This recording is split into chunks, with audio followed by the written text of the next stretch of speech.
Selamat datang di kuliah teori bilangan. Nah, pada video kali ini kita akan belajar tentang pembahasan materi pertama, yaitu tentang relasi keterbagian.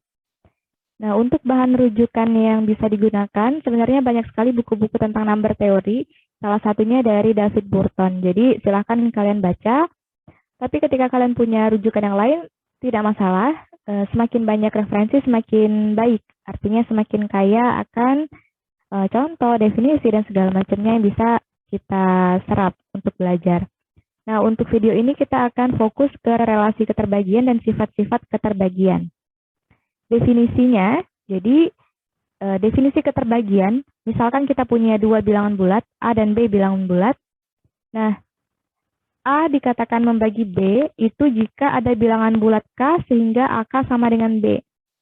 Jadi, ingat, A membagi B, itu dikatakan A membagi B ketika ada bilangan bulat K sehingga AK sama dengan B.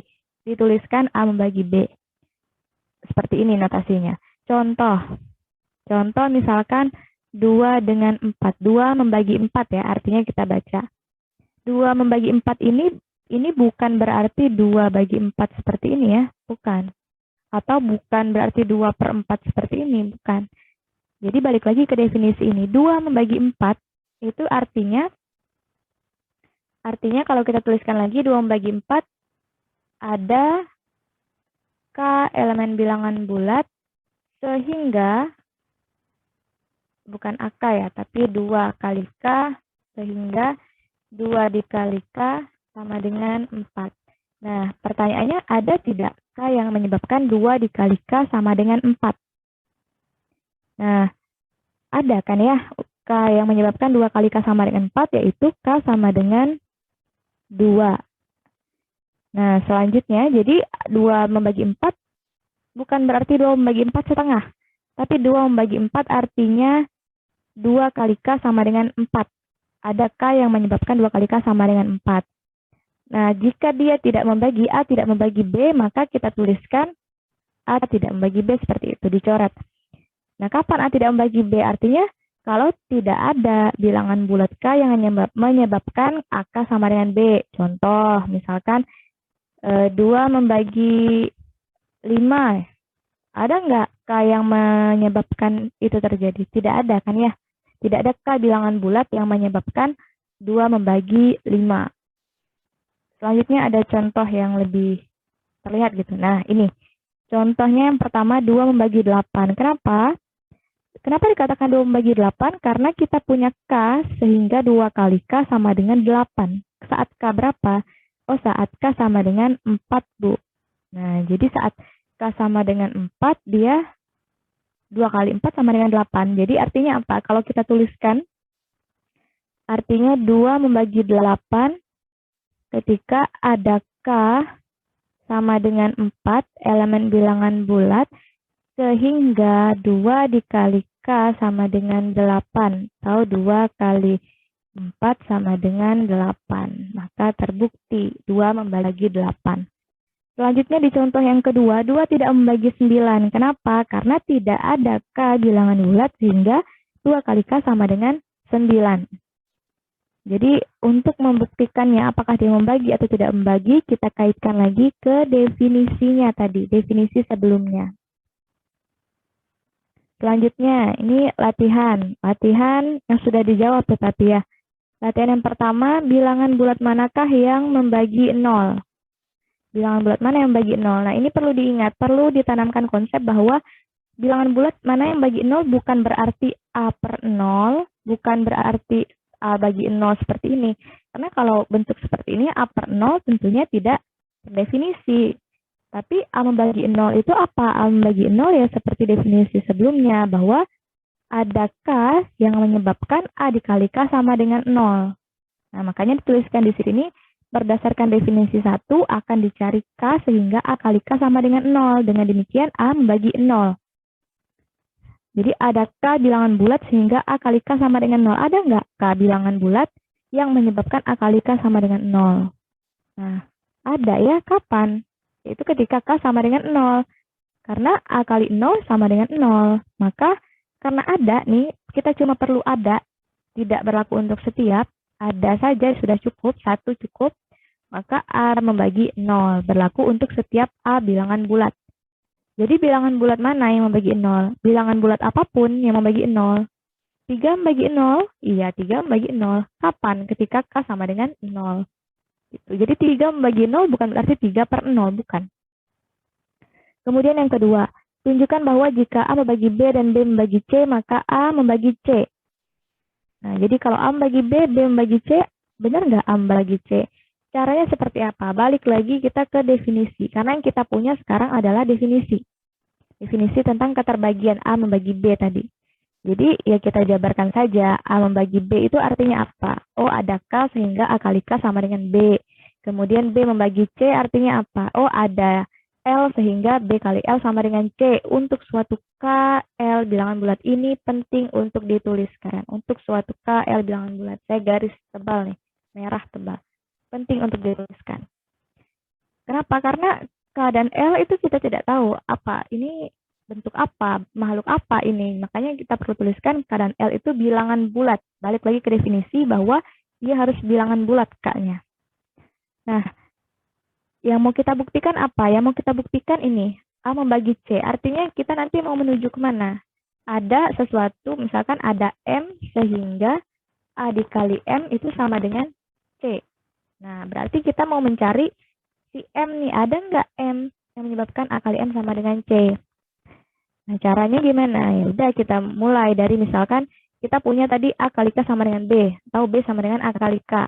Maka kita juga punya C sama dengan B kali L. Nah, B-nya kan sudah kita ketahui bahwa A kali K. Tinggal kita substitusikan. Nah, kemudian dengan sifat aljabar, kita dapatkan A kali K kali L. Untuk KL-nya tadi kan bilangan bulat. Nah, ini kan sama saja bisa kita tuliskan A dikali M. Dengan M di sini sama dengan K kali L elemen bilangan bulat. Boleh nggak, Bu? Boleh. Kan K dan L-nya bebas berapa aja. Tidak dituliskan juga kan. A membagi B, mana K-nya? Tidak ada K-nya. Jadi dengan M sama dengan K kali L. K-nya kan bilangan bulat. K-nya bilangan bulat, L-nya bilangan bulat. Bilangan bulat dikali bilangan bulat, hasilnya adalah bilangan bulat. Jadi M bilangan bulat. Ada nggak M-nya? Ada. Yaitu M sama dengan K kali L. Sehingga karena kita dapat bentuknya C sama dengan A kali M, maka kesimpulannya adalah A membagi C. Jadi A membagi C terbukti. Kemudian, nah ini sifat keterbagian. Ini sifat sederhana keterbagian. Banyak sekali sifat-sifat tentang keterbagian ya, yang dimunculkan baik dalam sebagai bentuk lema atau teorema. Banyak sekali sifat keterbagian yang akan kalian temukan nantinya. Tinggal kalian buktikan saja. Yang pertama, sifat keterbagian yang pertama adalah 1 membagi B. 1 membagi B artinya apa? Ingat, 1 membagi B artinya ada K. Kita tuliskan ada K elemen bilangan bulat sehingga 1 dikali K sama dengan B. Ada tidak? Pertanyaannya ada nggak K-nya? Yang menyebabkan dia sama dengan B. Ada ya. K berapa? Saat K-nya sama dengan B ya. Saat K sama dengan B. K sama dengan B, jadi kan 1 kali B sama dengan B. Nah, kemudian A membagi 0. Oh, ini sudah kita buktikan di contoh di latihan sebelumnya. Ini sudah, ini juga sudah. Kemudian yang ketiga, A membagi A. Ada nggak A? Ada nggak K elemen bilangan bulat yang menyebabkan A kali K sama dengan A? Kapan? Ada ketika K sama dengan 1. Ketika K sama dengan 1 ya A kali 1 ya A dirinya sendiri. Kemudian yang keempat, A membagi B dengan 3 kemungkinan. Jadi bisa A membagi B, A kurang dari B, A sama dengan B, A besar dari B. Tadi, misalkan 2 membagi 4. Bu, boleh nggak kalau misalnya 4 membagi 2? Boleh nggak? Seperti itu. Ya, silakan kalian coba. Kalian buktikan saja. Ini kan untuk yang kedua, ketika A sama dengan B ya balik lagi ke yang ketiga. Kalau 2 membagi 4 tadi balik ke sini. Nah, sekarang kalau seperti ini gimana? Gimana kasusnya? Silahkan kalian coba buktikan. Benar, boleh nggak kalau A besar dari B? Seperti itu ya. Kemudian ini ada lemma. Nah, ini juga termasuk sifat keterbagian. Jadi kalau ditanya berapa sifat keterbagian, banyak. Banyak sekali orang-orang yang membuktikan menjadikannya lemma dan teorema sebagai sifat keterbagian. Nah, lemma yang pertama berbunyi, jika D membagi A dan D membagi B, maka di sini D membagi KA ditambah LB untuk setiap bilangan bulat K dan L. Atau untuk KL bilangan bulat sama saja ya. Nah, artinya apa? Di sini kita punya adalah D membagi A. Kita punya D membagi A dan D membagi B. Nah, D membagi A artinya apa? Oh, kita bisa tuliskan ada X nih. Ada X yang menyebabkan D dikali X sama dengan A. Kemudian kalau D membagi B berarti ada Y bilangan bulat ya yang menyebabkan D kali Y sama dengan B. Nah, sekarang tujuannya ada yang mau kita buktikan apa? D membagi KA tambah LB. Artinya nanti kita membuktikan kalau KA tambah LB itu dikali sesuatu. Artinya kita akan buktikan KA tambah LB itu sama dengan D kali sesuatu maksudnya ya. Kan D membagi A artinya ada X yang menyebabkan D kali X sama dengan A. Berarti kalau D membagi KA tambah LB ada M, katakan. Ada M yang membuat D kali M sama dengan KA tambah LB. Itu yang mau kita buktikan. Makanya kita mulai di sini. Oh, lebih mudah kalau kita mau buktikan KA tambah LB dari sini. KA tambah LB. KA tambah LB, A-nya sudah kita punya. Kemudian A-nya DX. Ya udah kita substitusikan aja DX. B-nya juga kita sudah punya. DY. Kita substitusikan DY.